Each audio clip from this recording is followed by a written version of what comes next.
क्या समझना है। अब हम आगे समझेंगे यहाँ धातुओं का निष्कर्षण, जो बहुत ही ज़्यादा इंपॉर्टेंट टॉपिक है अब हमारा। तो अब यहाँ से कोई भी मिस ना करें, इसको ध्यान से समझते रहे।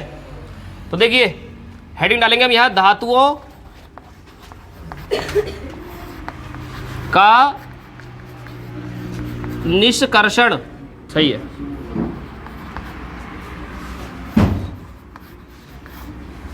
पहली हेडिंग धातुओं का निष्कर्षण। तो देखिए निष्कर्षण शब्द का मतलब क्या है, पहले तो समझो। निष्कर्षण शब्द का मतलब होता है एक्सट्रैक्शन। एक्सट्रैक्शन को हिंदी में बोलते हैं शुद्ध करना। क्या हो गया? शुद्ध करना। तो हम यहाँ शुद्ध किसको करेंगे? देखिए धातुओं को शुद्ध करेंगे। अब देखो धातुओं का निष्कर्षण। तो धातुओं का निष्कर्षण कैसे लिखोगे? लिखो सांद्रित अयस्क से, लिखो सांद्रित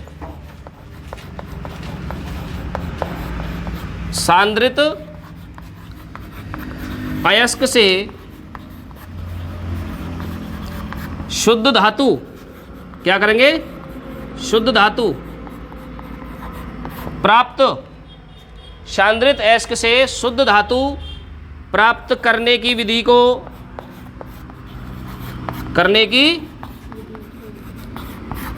को, बताओ क्या कहते हैं? प्राप्त करने की विधि को धातुओं का निष्कर्षण कहते हैं। विधि को निष्कर्षण या धातुओं का निष्कर्षण कहते हैं। निष्कर्षण मतलब एक्सट्रैक्शन कहते हैं।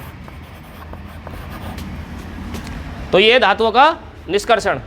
तो क्या है धातुओं का निष्कर्षण? बताइए, पेपर में आता है क्वेश्चन। धातुओं के निष्कर्षण से आप क्या समझते हैं? बताइए, परिभाषा बताओ।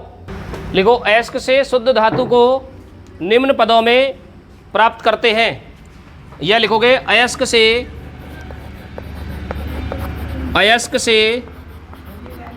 हाँ ऐसे लिखो, शुद्ध धातु, अयस्क से शुद्ध धातु निम्न चरणों में, निम्न चरणों का मतलब हो गया भैया स्टेप्स में,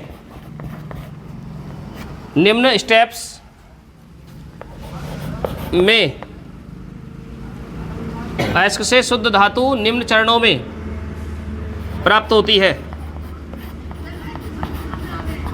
प्राप्त होती है। देखिए भाई, तो देखो धातुओं का जो शोधन करेंगे हम, अलग अलग धातु का अलग अलग तरीके से शोधन करा जाएगा। ठीक है, जो शुद्ध धातु हम प्राप्त करेंगे उसको प्राप्त करेंगे हम उसकी क्रियाशीलता के आधार पे।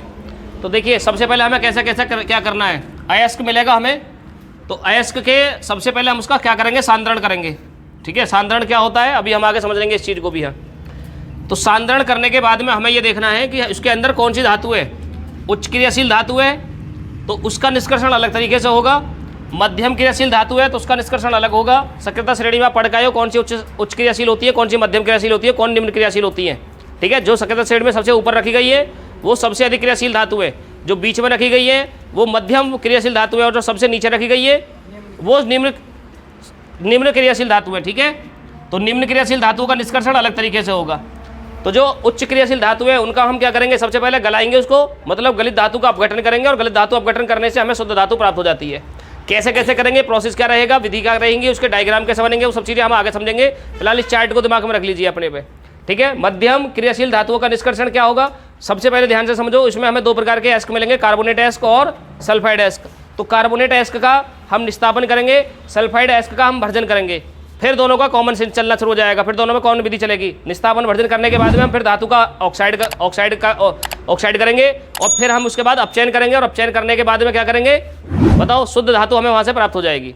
ठीक है, उसके बाद ऐसे ही निम्न क्रियाशील धातुओं का निष्कर्षण, ये सबसे आसान होता है। सल्फाइड के बाद हम भर्जन करेंगे, भर्जन के बाद धातु, और उसके बाद परिष्करण करना होता है हमें। तो यहाँ पे ये हमारे इस प्रकार से शुद्ध धातु प्राप्त होती चली जाएंगी। कौन कौन सी धातु का क्या कौन सी विधि लगानी है, अब यहाँ डायग्राम में आप देख लीजिए सब एक साथ। ठीक है, फिर एक एक करके हम समझेंगे। सबसे पहले समझेंगे उच्च क्रियाशील धातुओं का निष्कर्षण, फिर उसके बाद देखेंगे मध्यम क्रियाशील धातुओं का निष्कर्षण, और फिर बाद में पढ़ेंगे हम निम्न क्रियाशील धातुओं का निष्कर्षण कैसे करना है। तो जल्दी से नोट कर लो यहाँ तक।